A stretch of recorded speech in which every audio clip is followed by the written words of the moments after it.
right, welcome into the show. This is Philadelphia Eagles Now by Chat Sports. I'm Chase Sr., and as always, no matter where you are, how you're tuned in, I appreciate you for making today's show a part of your day.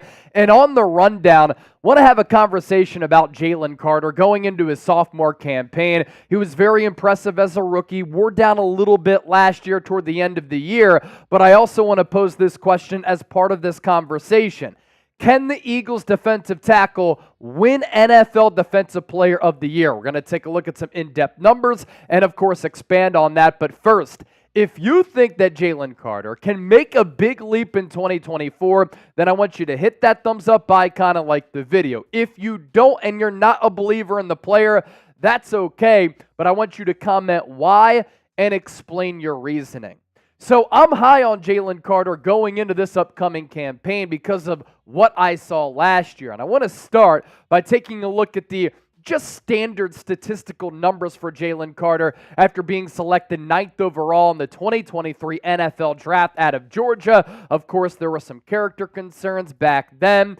And then we saw during his rookie campaign that the kid loves football, and he has the potential to be a really dominant player in the National Football League. In 16 games played a year ago, he racked up 20 solo tackles, 6 sacks as a rookie. As a defensive tackle is very impressive. Pretty active in the backfield with 8 TFLs. He also logged 9 quarterback hits and 2 forced fumbles. He can be a more disruptive player, of course, going into his sophomore season because last year we certainly saw that in bits and moments. And for me, when you think about what 98 did a year ago, certainly passed the eye test. And we're about to look at some of the Pro Football Focus numbers and Sports Info Solution numbers. And when you just talk about the eye test here with Jalen Carter, you saw the speed and the physicality combination. For a man that big to have that explosive, fast get-off at the line of scrimmage once the ball is snapped, to be able to take on double teams and beat some of those double teams, but then to add the athleticism and the speed to that, it's really impressive. And he also had some pass rush moves and has pass rush moves to his arsenal. He really did cause havoc, and I thought it was pretty telling that other teams across the NFL had to game plan for Jalen Carter because going into a matchup against the Philadelphia Eagles, on purpose, they would double team him because they didn't want to allow him from the interior to muddy up the pocket, get in the sight line of that quarterback to really take over the game. So he certainly looked the part in that regard. So that's the eye test and the standard statistic element of this conversation. Next, we can go a little bit more in depth on Jalen Carter and look at some of the Pro Football Focus numbers to see how he graded individually, and then a little bit later, we'll take a look at how he graded among defensive tackles in the NFL. Overall Pro Football Focus grade, ladies and gentlemen, of 89 flat.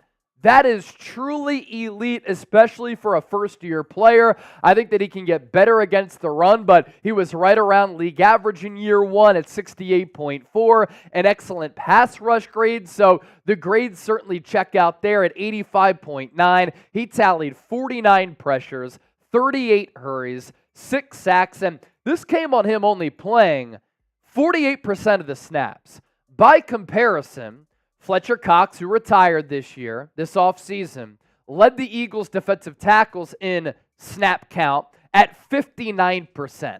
So if Jalen Carter can get up to that 59, 60, 65% number, you have to imagine that the numbers naturally can increase, especially playing in a more legitimate scheme than the one last year because Vic Fangio is a much better defensive coordinator than Sean Desai. That goes without saying. As for where Jalen Carter can improve, where he can get better, he has talked about improving his conditioning. I think that he can get better at improving his stamina so that he doesn't wear down late in the year like he did last year. And look, it's a lot. You go from playing college football, you play in some bowl games. For Jalen Carter, you win a national championship. And then right from there, in January, you start getting ready for the NFL Combine. Right after the NFL Combine, you're taking your pre-draft visits, you have the draft, and then you have rookie minicamp, OTAs, mandatory minicamp, a little bit of a break.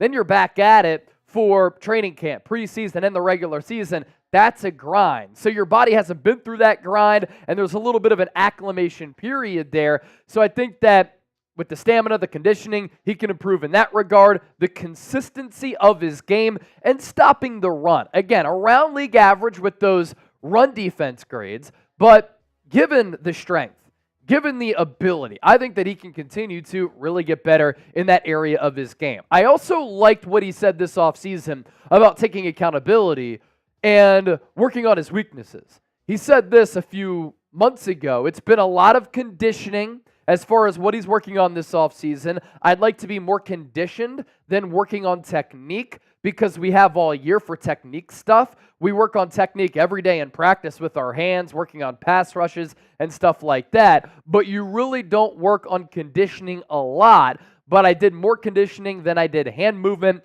and some of the stuff like that. More on Jalen Carter coming up, including some fascinating statistical numbers on him. But first, make sure you hit that subscribe button. Subscribe to us here on Philadelphia Eagles Now for daily shows on the Birds. We are approaching 77,000 subscribers, and my goal for this football season is to get that plaque from YouTube and surpass 100K. I think we can do that. Help me out, and you also get Eagles shows every single day. So we've gone through some standard numbers here. We've looked at some pro football numbers. Now let's go even more in depth per Sports Info Solutions. And let's first take a look at Jalen Carter's pass rush stats. Pass rush snaps to begin things. 382. That ranked 26th among defensive tackles. He did have 6 sacks, as we noted earlier. That was 13th among defensive tackles. Pretty good as a rookie right there. His sack rate, 1.7%, 17th at the position. His pressures, 15th with 39 total. His pressure rate, 12th in the NFL at 11. And then his pass rush rate, 100%. That was first among players at his position. So the theme here, imagine what Jalen Carter can do with more snaps, with a larger workload and improved stamina. He could be a really dominant player, and he could be in the running for Defensive Player of the Year. We still have to get to that component of this conversation. Run defense stats for Jalen Carter. 152. That was 84th.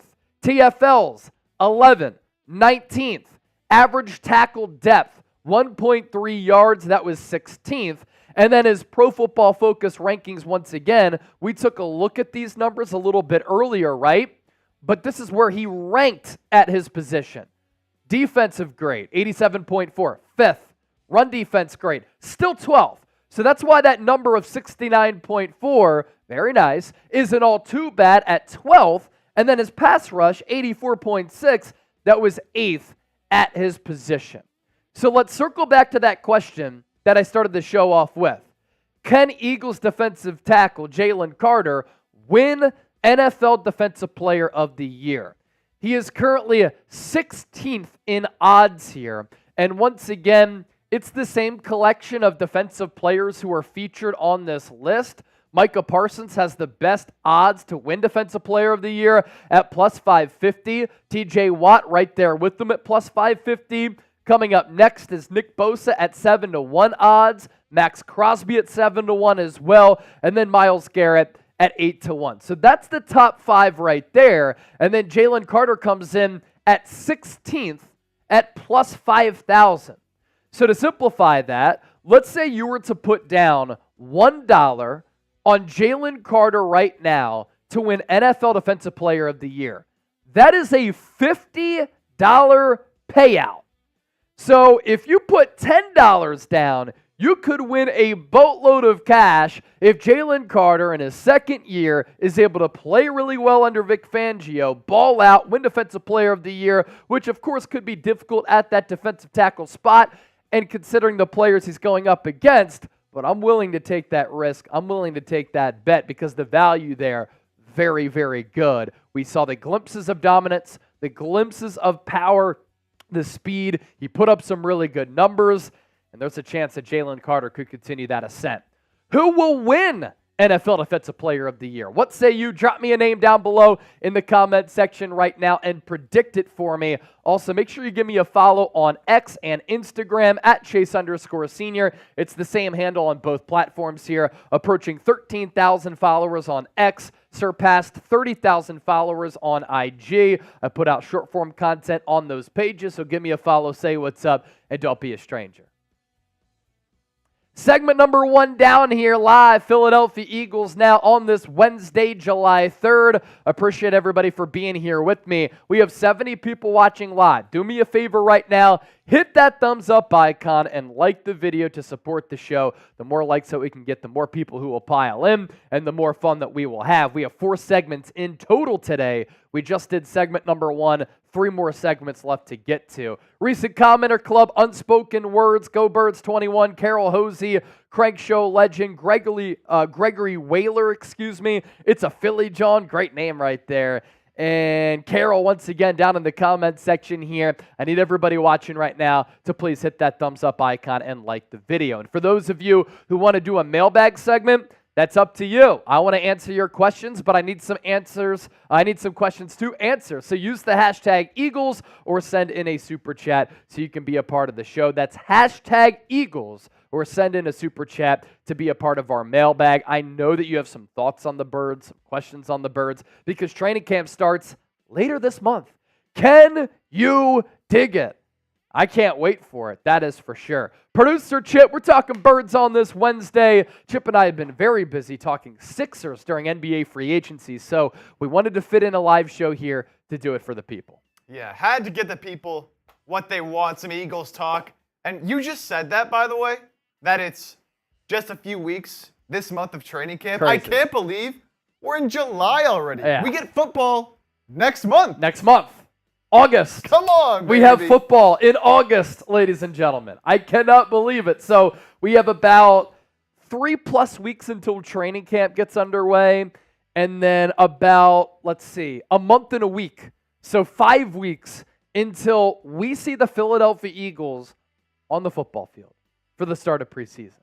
And yes, that marks the return of watch parties. And we're going to be doing watch parties for every single game on this Eagles schedule. Brazzy Smacks is back. Yeah, buddy. Love it live. Go Birds. Gregory saying my last name is pronounced Weiler. So Gregory Weiler. That is a little bit of a tongue twister. My gosh. Tongue twister. Gregory Weiler. I challenge you to say that 10 times fast. If you're not Gregory Weiler. It's a Philly John using the hashtag Eagles. Crank Show legend. Use hashtag Eagles with that comment, my man. Therefore, we can include that in our mailbag. All right, we're going to move forward. Segment number 2. 74 people watching live, only 15 likes. Please make sure you hit that thumbs up icon and like the video right now. It really helps us out.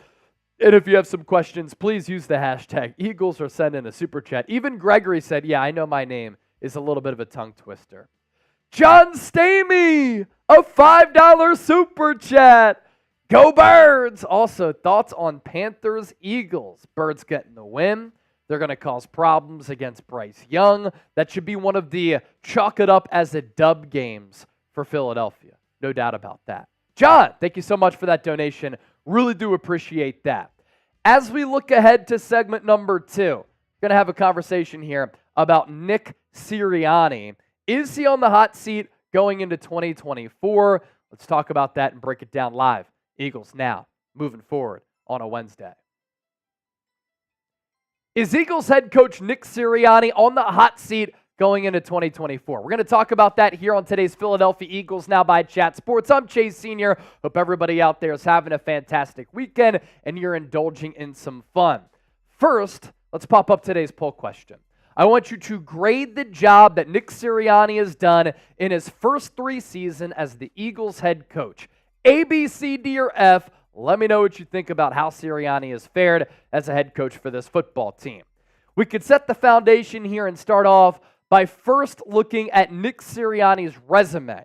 He gets hired from the Indianapolis Colts after the Birds moved on from Doug Peterson, the only head coach in the history of this organization who has won a Super Bowl. And in year 1, the Eagles got off to that slow start, and then they finished hot They go 9-8, and they lose in the wild card round on the road against the Tampa Bay Buccaneers and Tom Brady.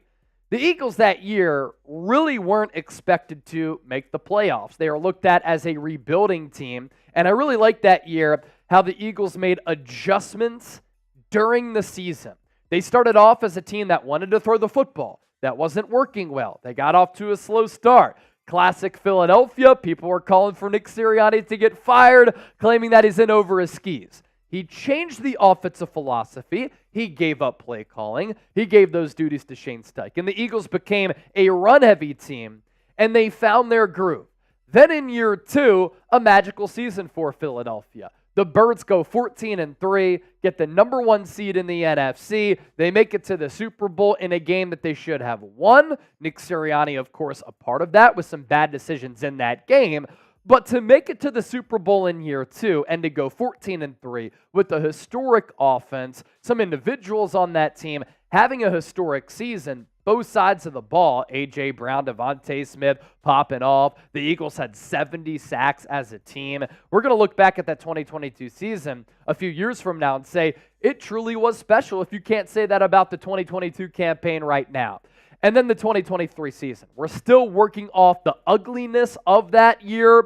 11-6. Birds started off hot, and then it ended very, very poorly. Losing in the wild card round, and once again, lost in the wild card round to the Tampa Bay Buccaneers. So in Sirianni's first 3 years here, playoffs in the first year of a rebuild, a truly dominant and magical season in year 2, and then year 3, it was a solid but fluky start. You took a look at some of the numbers when the Eagles got off to that really good beginning to the year, and they got lucky to win a couple of those games against Kansas City, against Buffalo. They had to come back. They had to eke some of those games out, and then everything just fell apart, and precipitously, the season just went downhill in the can, and it was bad. And then the Eagles, after the year, had to fire both coordinators. Nick Sirianni held on to his job, and here he is entering year 4.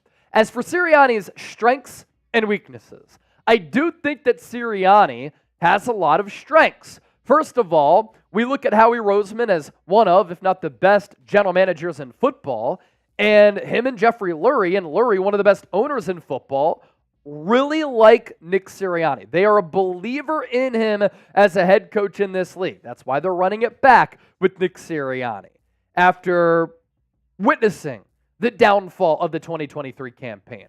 I think that Sirianni also is a good communicator with his coaches and with his players. He has built a good culture.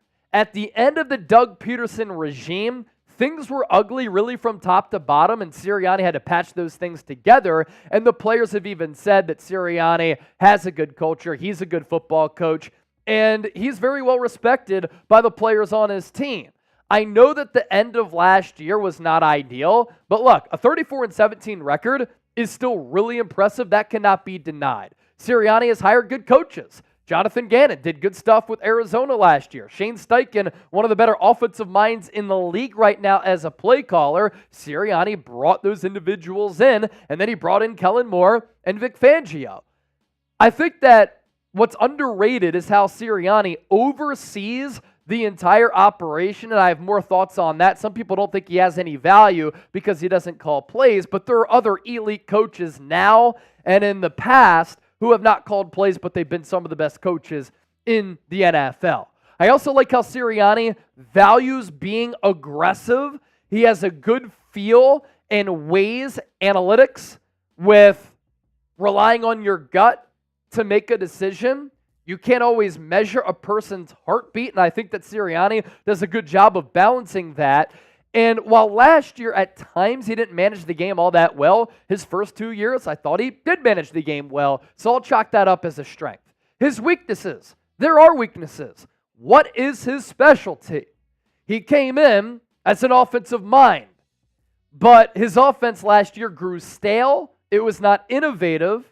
He came up under Frank Reich. Frank Reich's offense was stale, so then Sirianni ditched his offense. So now that he ditched his offense because it's not up to the modern day standards, what is his specialty? I think it's overseeing the operation, being a game manager, building a culture, and having a good temperature of the entire team.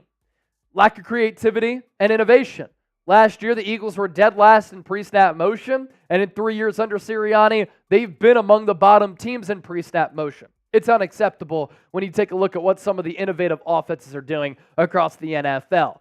Last year, when things got rough, Nick Sirianni got a little bit too emotional. Sometimes it's better to be a flatliner. So that's a little bit of a weakness, and there's no doubt the collapse last year was ugly. To that point of Sirianni not calling plays, I already know there are a bunch of comments in the comment section right now. People saying, if he doesn't call plays, what does he do? Bill Belichick is considered the best coach in the history of the NFL. If he's not the best, he's right behind Bill Walsh, right? He didn't call plays for the New England Patriots. He oversaw the operation that allowed him to gauge the temperature of the team, have a good feel, manage the game, and those are very important components. John Harbaugh is one of the best coaches in the NFL for the Baltimore Ravens. Great culture setter, culture builder. The Ravens are a physical and competitive team pretty much year in, year out. He doesn't call plays. Shoot, he came up as an Eagles assistant as a special teams coordinator. How do we look at Mike Tomlin? He has never had a season below 500, I think, for 17 years or something like that. He doesn't call plays either. So there are really good and elite coaches, and for Bill Belichick, maybe the best coach of all time, that do not call plays. So why are we talking about this? Nick Sirianni was listed as one of the head coaches on the hot seat going into 2024. Who were the other 5? Stay tuned to find out. First, I want to tell you about this great deal thanks to our friends at Fanatics. The Brotherly Shove shirt still on sale for only $22. Available right now in Kelly Green. It's the most dominant, the most efficient, and most underrated play in football. I love the X's and O's. It's so Philadelphia. It's so Philadelphia Eagles. So get yours today. Thanks to our friends at Fanatics. We'll put that link down below in the comment section and in the description of this video. It's also attached to the pinned comment right down below. The other 5 coaches on the hot seat listed by SB Nation, in addition to Nick Sirianni: Mike McCarthy, head coach for the Dallas Cowboys; Matt Eberflus, the head coach of the Chicago Bears; Dennis Allen running the show for the New Orleans Saints; Robert Saleh, the head man for the New York Jets; and Brian Daboll, the head coach for the New York Giants. 2 coaches, ironically, on that list inside this division. We could be looking at 3 coaches inside the NFC East who are on the hot seat who, if their teams have bad years this year, Sirianni, McCarthy, Daboll, they could be out following the 2024 campaign. Let's run through these coaches here and look at the reasoning that SB Nation had for why they're on the hot seat. First, Mike McCarthy. I think I speak for most NFL fans when I say that we were shocked when Mike McCarthy was not fired after the Cowboys' most recent playoff defeat. He's back for 2024, coming off the loss of another key coordinator in Dan Quinn, and a thoroughly disappointing offseason marred by a failure to take action on quarterback Dak Prescott's contract. To put it simply, the Cowboys have been suspiciously lax in addressing veteran departures and the multiple holes on their roster. While I think the draft class has the potential to be good, it's a tough assessment and assignment for any rookie offensive lineman to come in and play right away. Tyler Guyton and Cooper Beebe could be thrust into the spotlight immediately to plug holes, and I'm not sure that will produce great results, at least not right away. The receiver core incredibly thin after CD Lamb, and the lack of urgency to address running back led to an uninspiring reunion with late career Ezekiel Elliott. I've talked about this here on the show.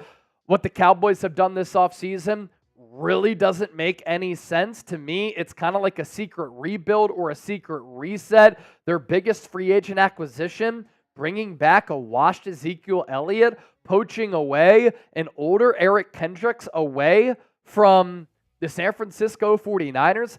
That's not a football team that got better from last year when they got dump trucked in the wild card round by Green Bay.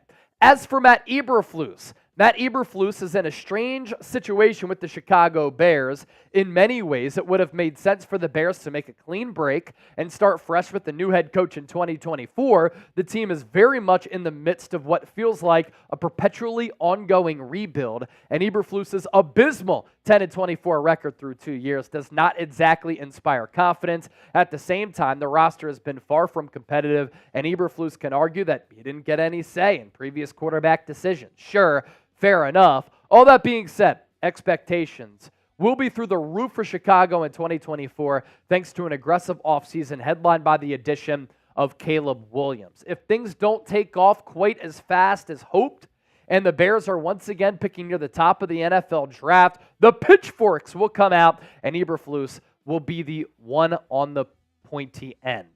I like what the Bears have done this offseason. I think they're a much improved roster. I think that in a semi-open NFC North, they can do some damage, but I just don't think Matt Eberflus is the guy long-term. First of all, he's a defensive mind, and with a defensive mind, the track record for those coaches isn't all that great. Especially, I would have made the reset at head coach and brought in an offensive mind to pair the offensive mind up with Caleb Williams, Rome Odunze, and some solid weapons on that side of the ball. DJ Moore, you made the move for Keenan Allen, you signed DeAndre Swift, and Matt Eberflus as your head coach didn't really make sense for me, to keep him as the head coach of this football team.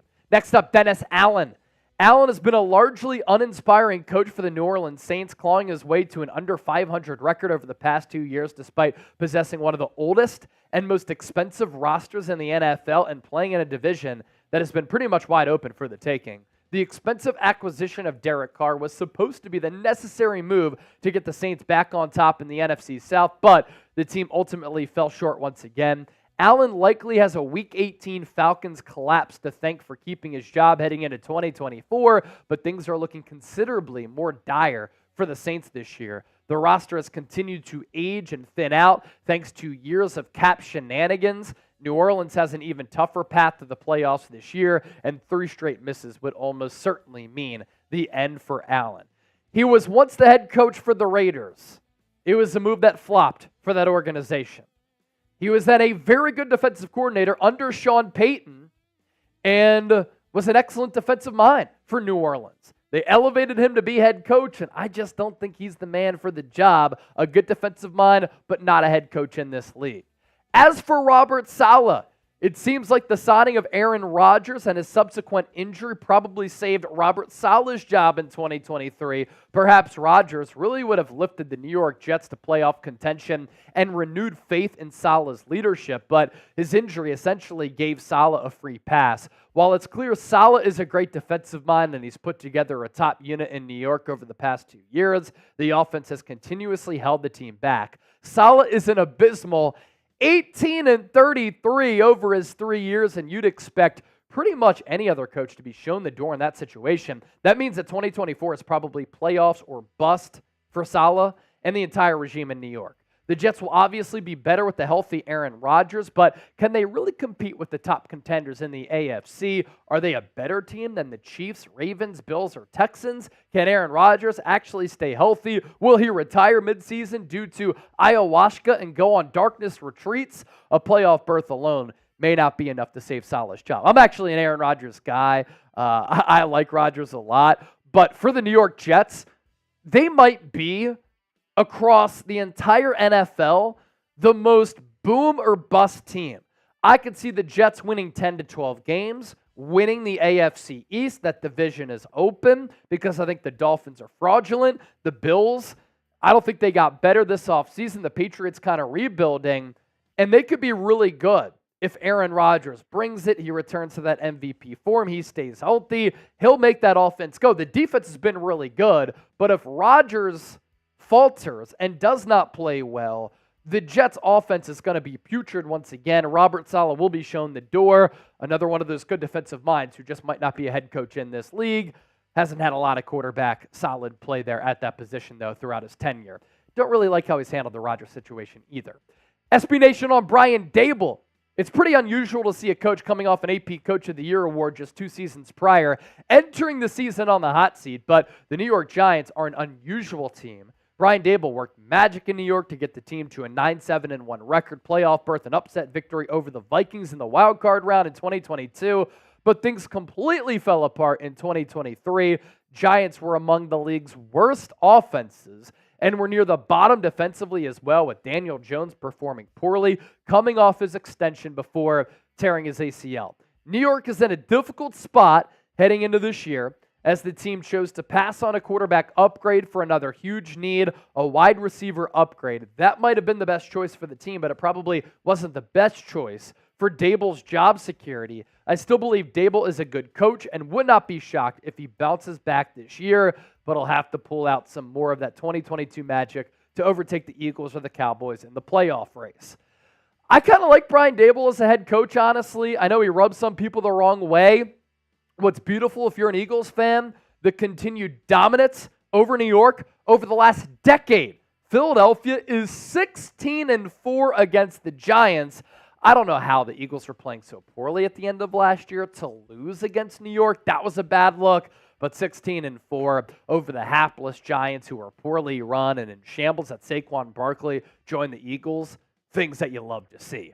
Which coach is most likely to be fired during the year or at the end of the year? Let us know down in the comment section. Thanks for watching and supporting. You're all the best. Oh!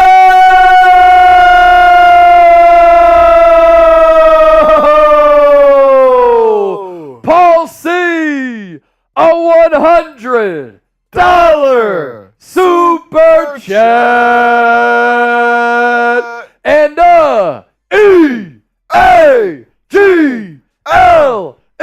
EAGLES Eagles.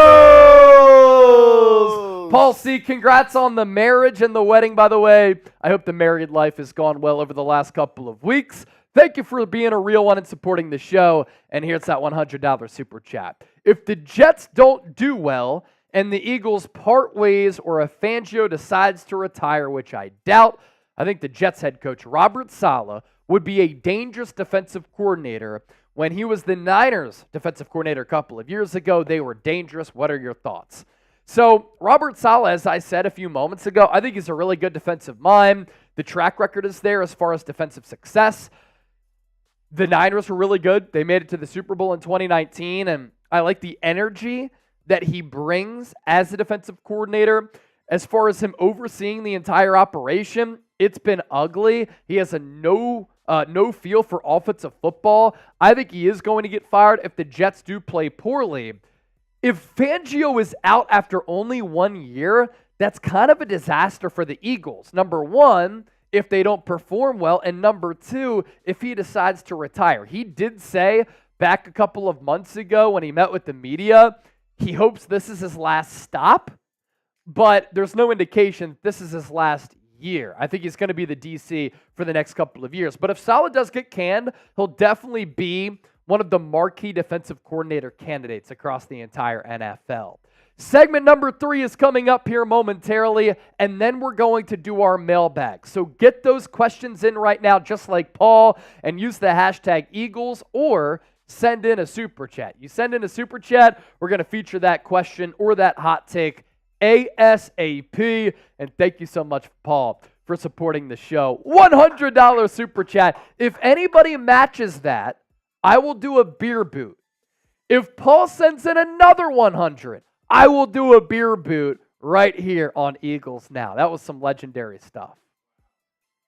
Just out of nowhere. Just Paul coming in here and dropping it on us, man. Paul said, I'm married now. I missed last week's Eagles Now. It's time to go crazy. Shout out, Paul, baby. Shout out, Paul. We love you, Paul. Okay, as we look ahead to segment number 3, we have a Sidney Brown injury update and another Justin Simmons update.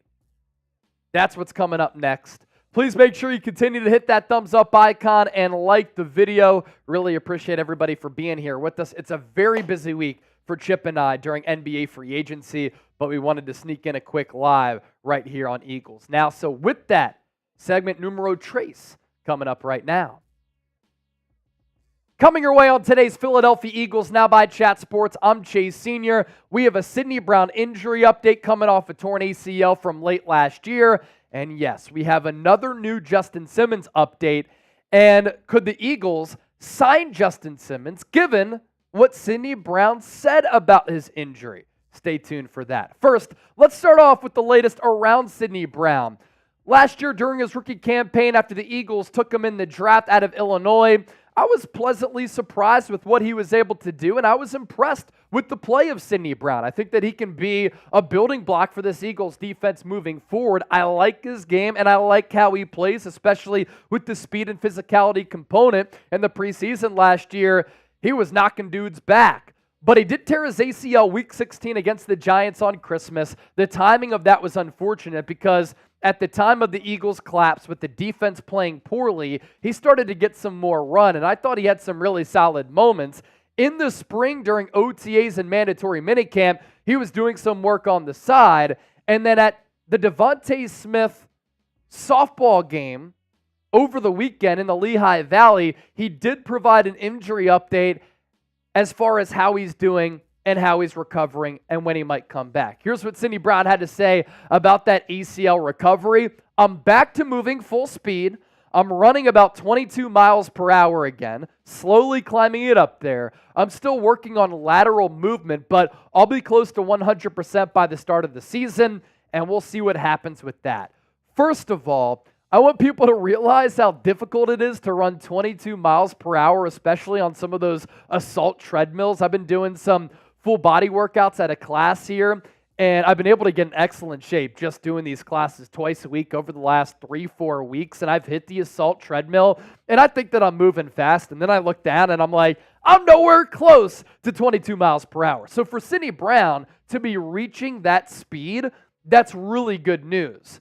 My takeaways from that Brown timeline here, if he's ready by September, like he said, week 1 on the road against the Packers in Brazil, that's about 9 months from when he tore his ACL against the Giants. So I do wonder how much he'll do during camp and the preseason, which leads me to this. We've been talking about this all offseason. The Eagles' safety depth is a little bit thin, and that's why I brought up the likes of a Quandre Diggs or an Eddie Jackson or a Justin Simmons. I like Sidney Brown, Reed Blankenship, and C.J. Gardner-Johnson, but I think that you can get better and deeper in improving that position.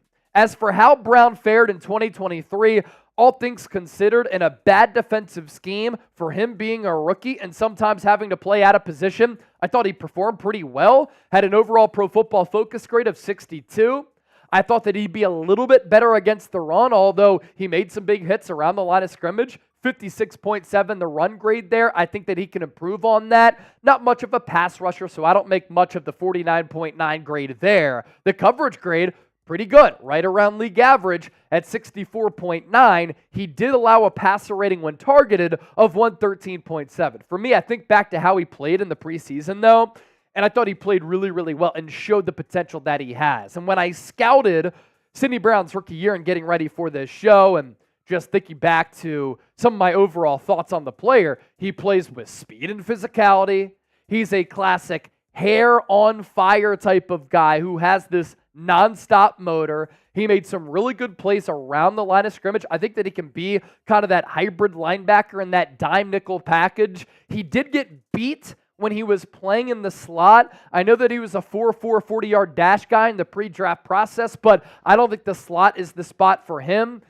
And because he plays at one speed, sometimes he needs to have a better temperature with how he plays and how he absorbs what is developing in front of his eyes. He can be overly aggressive and over-pursue. That's why at Illinois, and we talked about this after the Eagles selected him, he did miss a lot of tackles. The Eagles safety depth chart.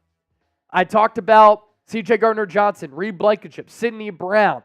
Pretty talented there. You do have some injury concerns, though, with C.J. Gardner-Johnson. He's been injured the last 2 years. Reed Blankenship, is he a starter? Is he a reserve? Sidney Brown coming off the torn ACL. And then outside of that, you have Tristan McCullum. You have Mekhi Garner, Andre Sam. Right now, Mekhi Garner, the leader in the clubhouse to make the team out of those depth options there.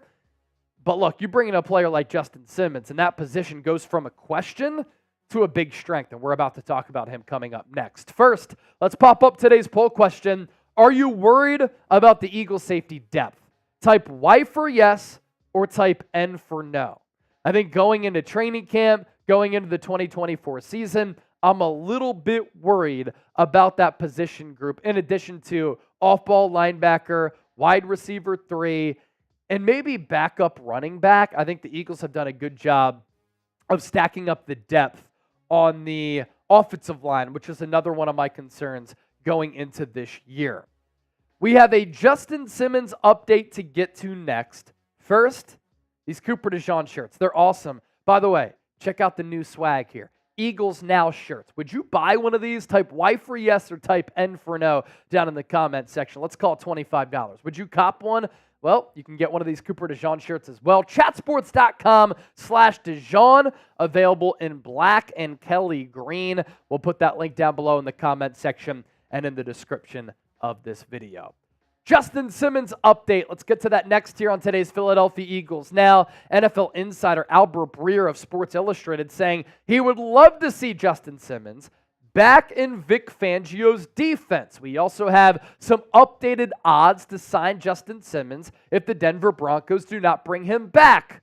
What do you notice? The Philadelphia Eagles have the second best odds to land Justin Simmons at 6-1, right behind the New York Giants, ahead of the Buffalo Bills, San Francisco 49ers, and the Cleveland Browns. Here is what Albert Breer did say about Simmons. I love the idea of Justin Simmons in either the Vic Fangio style of defense he's played in for the Broncos since 2019 or in a Seattle Seahawks type of defense. That's why I'd really like to see him as the center fielder in the Niners defense, which has historically played the Seattle 3 scheme and also just brought aboard Brandon Staley, whom Simmons knows well from the Fangio tree. So 2 NFC powers could be in the running to sign Justin Simmons, Eagles, Niners, and then in the NFC East, the New York Giants. But everything that we've kind of gathered is that Justin Simmons is taking his time because he wants to go to a winner. The New York Giants, not a winner, but they're looking to replace Xavier McKinney, who they lost in free agency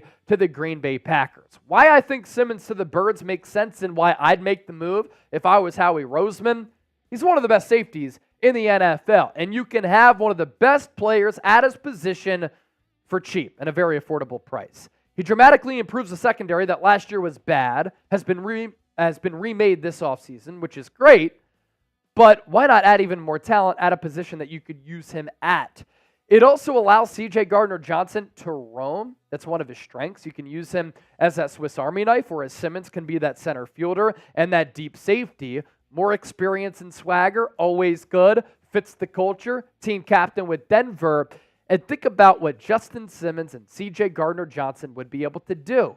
They would be able to generate a lot of turnovers. In fact, back in 2022, when C.J. Gardner-Johnson played his lone season in Philadelphia, he actually tied with Justin Simmons for the league high in interceptions. Since coming into the league, Simmons has the most picks in the NFL, and then C.J. Gardner-Johnson has 7 picks in his last 15 games. What did the Eagles not do last year?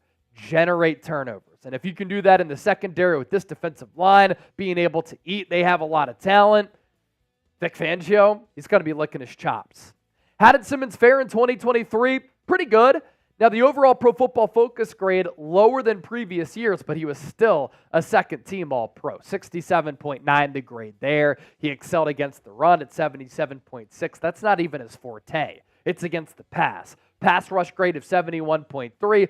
Coverage grade of 63.4. So is that the dip that some teams think is happening here because he's on the wrong side of 30? I still think he's balling, and all of that came on 597 coverage snaps.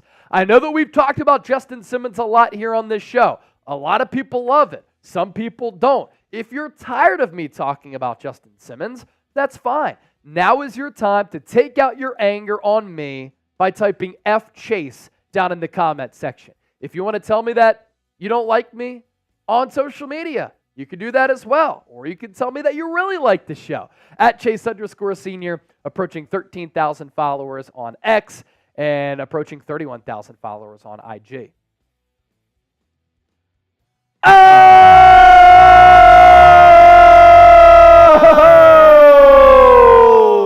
Paul C. again!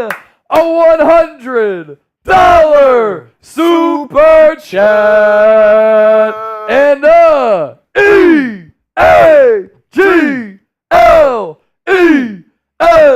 Eagles since y'all weren't at the wedding, that is a beer boot coming up from me after our mailbag because Paul sent in another $100 super chat. Chip, if somebody else sends in 100, what are you doing? You know what? F it. I'll do a beer boot as well. If somebody else sends in a 100, that is a Chip beer boot. F it. Let's go. Let's go. Oh, let's go. Everyone spam Paul, baby. Everyone spam Paul. Carol, Lamont, Gregory, Ernesto Ojeda. Carol all spammed Paul when he sent that in. Paul's a real one for sure. Paul C, baby. Paul C. Paul's a real one. Dante Hall, we love you, bruh. No F chase here. Thanks, man. Appreciate that. I would never do that to you. I love you from Carol Hosey. I love you all. Thank you so much. Gregory Weiler. I said it that time without a glitch. Paul! All right, one more segment to get to. We're going to do a mailbag. How are we doing on questions there, Chip? Oh, we look good. We look good. Yeah, if you want to get yours in, there could be room for one or two more, but we look pretty solid here on questions. That's a good job by the people right there using hashtag Eagles for sending in a super chat to be a part of our mailbag, which is coming up next. Crank Show legend using hashtag Eagles. J-Dot the kid. Chase, what up? J-Dot, it's busy for NBA free agency this week. Chip and I, we've been putting up numbers on 76ers now. Here we are live. Philadelphia Eagles now. It's actually over here. I meant to point to that. New shirt. I didn't know where it was. Everything is good, man. Everything is good. Enjoying the summer. Pre-July 4th. We're all good, Brody. No. Yeah, we can chop it up for a little bit after. Yeah, that's fine. What are your goals for the Eagles this year, Lion Fighter? Give me a parade in Philly, man. Give me a parade in Philly. But I have some more thoughts on that. We'll include that in the mailbag as well. Chase, what's your take on the Lakers drafting Bronny from Andrew Nathan, not an NBA player? I thought it was absolutely hilarious how J.J. Redick was like, we did bring in Bronny because of his dad. Bronny earned this. And I'm like, how did he earn it by averaging 5 points per game at USC and being the third best player on that team? It's not sure. Thought he should have gone back to college. I would have liked it for college basketball, but shoot, for him it worked out well. And he also got a rare 4-year deal as a rookie as well. Okay, we're going to round things out with the mailbag here live on Eagles Now. You have questions. I have answers. So let's get it. Yo, what's good? What's up? Welcome into the show. This is Philadelphia Eagles Now by Chat Sports. I'm Chase Sr. Hope everybody out there is having a fantastic weekend. First, I want you to hit that subscribe button here to support the program, but also, if you want Eagles content every single day that's informative, insightful, entertaining, thought-provoking, that involves you better than any other Eagles YouTube channel out there, then hit that sub button. As we look ahead, we're going to continue to give you shows on the daily, watch parties to come, training camp at the end of this month, preseason, regular season, playoffs, and hopefully a Super Bowl run. You don't want to miss it, so let's get it. On the docket for today, doing a mailbag, taking your questions, and I love chopping it up with the Bird Gang here. We start off with this legend, Paul, a $100 super chat. Just got married a couple of weeks ago. Hope everything is going well with the marriage, my brother. If the Jets don't do well and the Eagles part ways or if Vic Fangio decides to retire, which I doubt, I think the Jets head coach would be dangerous as a defensive coordinator. When he was the Niners defensive coordinator a couple of years ago, they were really good. So a couple of thoughts on this. I think that Robert Saleh, more of a defensive coordinator than he is as a head coach. I don't think he's done a great job of overseeing the entire Jets operation. It's also difficult to gauge if he's a quality coach or not because that offense has been so bad. But in just managing things, the Zach Wilson situation, the Aaron Rodgers drama, I just don't think that Robert Saleh is cut out to be a coach in this league. And this year for the New York Jets, boom or bust. I could see them winning 10 to 12 games, winning the AFC East. I could see them being awful and picking top 5 in the NFL draft next year. If you were to get canned by New York, I'd like him as a defensive coordinator candidate. I don't want that to happen, though. I like continuity and consistency at the coordinator spots. The Eagles already don't have that. Both coordinators new in back-to-back years. And if Vic Fangio struggles this year, that means this Eagles team struggles. And I don't think that he's closing in on retiring. He did say, I hope that Philadelphia is my last stop. He grew up in Dunmore, the neighboring town of Scranton. Shout out to the 570, and would like to end his career in Philadelphia. But hopefully he's got a couple of years because I like him, and I want to see that defensive continuity. John Stamey, $5 super chat. Go Birds. Also, your thoughts on Panthers, Eagles. So, of course, go Birds. That's a part of the lifestyle. And my thoughts on Eagles, Panthers. That game is on December 8th, noon, Philadelphia at home. And it's after a pretty difficult stretch of games for Philadelphia. I don't think the Panthers are going to be good. I'll probably have to eat the crow on this. I did like Bryce Young over C.J. Stroud in the pre-draft process. C.J. Stroud has ended up being the far superior quarterback 1 year in. I do think that Bryce Young adding some weight. He also had an awful team last year. Stroud's team was pretty solid. The head coaching position, much better with D'Amico Ryans as compared to Frank Reich. I think that Young can rebound. Dave Canales did a great job as the offensive coordinator for the Tampa Bay Buccaneers and revitalizing Baker Mayfield and really rejuvenating his career. Baker played some really good ball, especially down the stretch, and they damn near beat the Detroit Lions in the divisional round of the NFL playoffs. So I think the Panthers will be improved, but they have plenty of holes on that roster where Philadelphia should be able to win that game and win that game big. If they lose, it's kind of a disaster. Craig Show legend, what are your thoughts on Jordan Davis? Carter is proving he's going to be great, but haven't been impressed with Davis in his first 2 years. I think that both Jordan Davis and Jalen Carter can take pretty big leaps. Davis going into year 3, Jalen Carter going into year 2. We certainly saw flashes of dominance from Jalen Carter last year. He graded out very, very well and highly, according to Pro Football Focus. And Jordan Davis did not grade out bad, but the same concern that I have now is the same question that I voiced the night that the Eagles drafted him over Kyle Hamilton, which I think would have been a better pick. And that's this. Is he a 2-down player or is he a 3-down player? 6'6", 340, mountain of a man. That's great. And at times he's been able to physically overpower offensive linemen, but he hasn't been consistent enough, and he should be physically dominant all the time because of that size. We've seen the athleticism. The guy ran, a sub 540 at that weight? That's crazy. He ran down Josh Allen. All of that is cool. It's highlight reel worthy. It's fun to talk about, but I need to see it more consistently. Hopefully, him and Jalen Carter have better conditioning levels going into this season, because if they can both put it together, those two players, they could cause a lot of problems and they can take over games by overwhelming the opposing offense. And I think that Davis plays a little bit better than he has his first 2 years, where we've seen stretches, but he has to do it more often. Godspeed. Are we getting CD Lamb? I don't think there's any way that the Philadelphia Eagles are going to land CD Lamb. Now, there was a report earlier this week that if CD Lamb doesn't get $32 million per year on that new contract, he could demand a trade. The Dallas Morning News reporting that if the Cowboys don't sign him to a new deal, he is going to be a training camp holdout. CD Lamb's a terrific player, but his market is going to be $32, $33 million per year. A.J. Brown is already making $32 million per year. The guaranteed money for CD Lamb could be upwards of $100 million, and DeVonta Smith is making $25.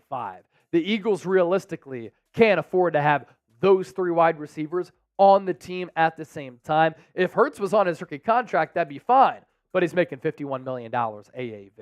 Andrew Nathan, Chase, an article came out that named 3 potential trade candidates on the team. James Bradbury, Kenny Gainwell, Josh Sweat. What are your thoughts on this? And do you think that Avonte Maddox could also be traded? I don't know if Avonte Maddox is a trade candidate. Maybe if the Eagles are very pleased with Cooper DeJean out of the slot, then they could decide to part ways with Avonte Maddox. It's a veteran player who's played very well, when healthy. He's also extremely affordable. He basically came back to Philadelphia after getting let go on the vet min.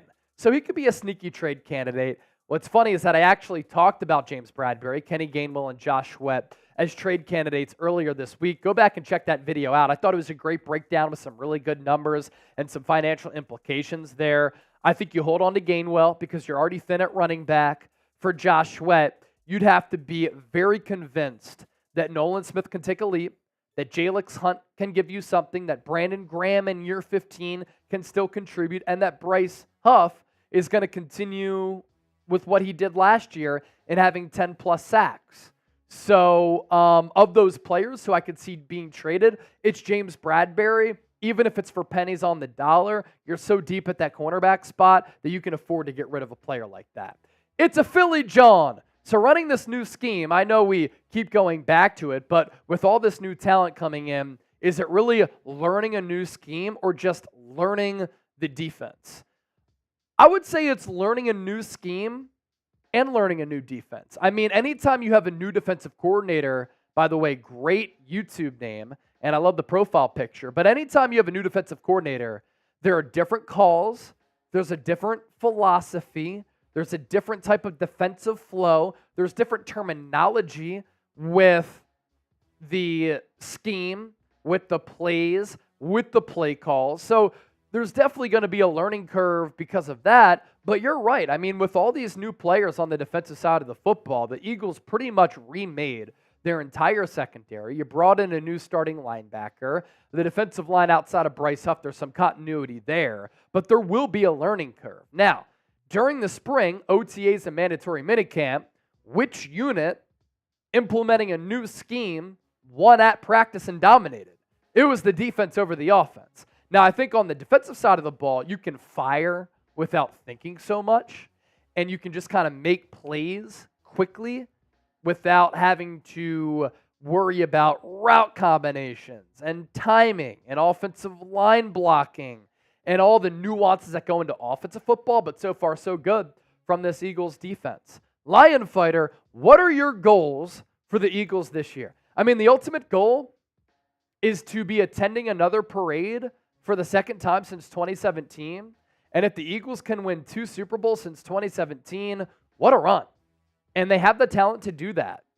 How are the new coordinator hires going to do? How's this remade defense going to perform? Can Jalen Hurts play like he did during his runner-up MVP campaign in 2022?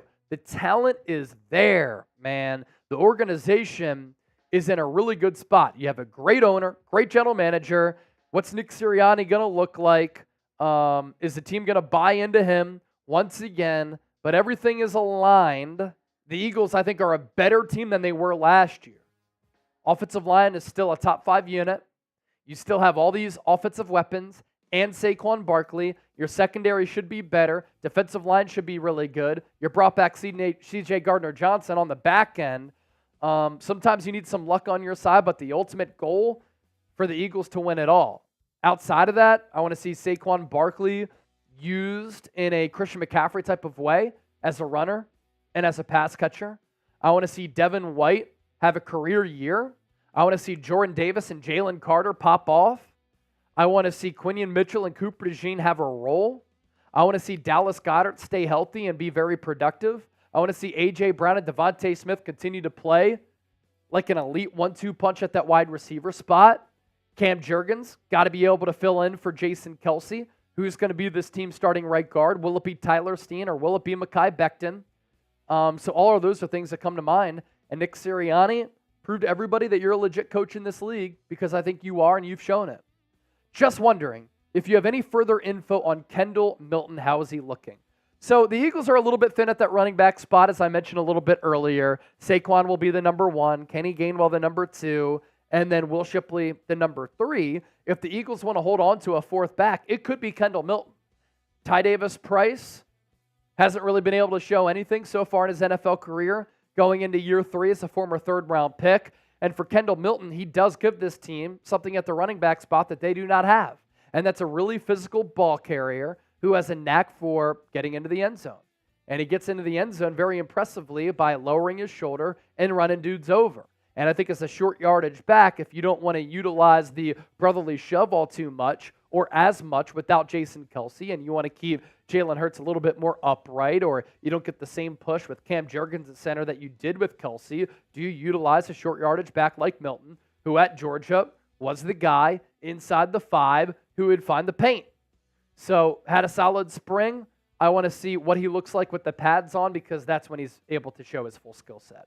Be sure to subscribe to us here on Philadelphia Eagles Now, right here on this program. We give you shows every single day, and I love chopping it up and talking with all Eagles fans from all across the globe. All right. Epic stuff. Is there any foreseeable way Hassan Reddick comes back? I do not think so, J. Dr. Kid. I do not think so.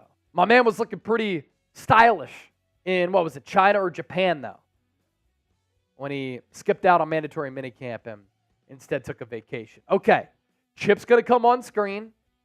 Thanks to Louisiana Paul C., I am going to do a beer boot, so let me prepare that, and then we'll send the show on loop and we'll hop on out of here. Paul C., he also updated the profile picture. Awesome stuff right there. Both y'all do it since you weren't at the wedding. I'm going to do that beer boot for Paul to celebrate his wedding. Here's Chip. Shout out to Paul. Congratulations again, man. Congratulations again. Andrew Nathan, will you watch Hard Knocks? Insight into how the Giants fumbled the offseason. So, I don't know if Chase has seen it yet. I have not seen the first episode of the Giants Hard Knocks yet. I would love to see the Saquon part just to get a little bit of insight into that. Now, I have seen clips and talked to our Giants host, Marshall Green, about it. It kind of seems like what happened with the Giants and Saquon is, their owner, John Mara, wanted Saquon back because he's been such an integral part of their team. And his question was kind of like to Giants GM Joe Shane, what is our offensive identity if we don't bring Saquon back? We have to be able to prove that we can have a good offense and an identity on offense without Saquon Barkley. But their GM was kind of like, what team out there, let's let Saquon test the market, because what team is going to pay him that much money? Well, guess what? Howie Roseman paid him that much money. So they didn't think that Saquon was that much better than the rest of the backs in free agency, Derrick Henry, Tony Pollard, Josh Jacobs, that a team was going to pay as much as the Eagles did for him, but they did. They did, and that's how Saquon ended up on the Birds. Now, again, I didn't watch the episode, so I'm sure there's more to dive into there with their whole offseason, but that's sort of, from the clips I've seen and from talking to our Giants host, that's what I've gathered so far, is that the GM was kind of like, I don't know if he's going to get paid. I don't know who's going to want to pay a running back. And he said they couldn't afford to pay a running back because they had so many other needs on the team that they couldn't, pay a running back $12+ million. But I would argue Saquon isn't just your typical running back. If he's healthy. If he's healthy, of course. He could be a Christian McCaffrey type. But he's got to stay healthy. Now the Giants have what? Devin Singletary? That's their answer there. Save some money. Did pick up Malik Neighbors, obviously, but still have Daniel Jones. If you can even start. Ugh. Crank Show legend.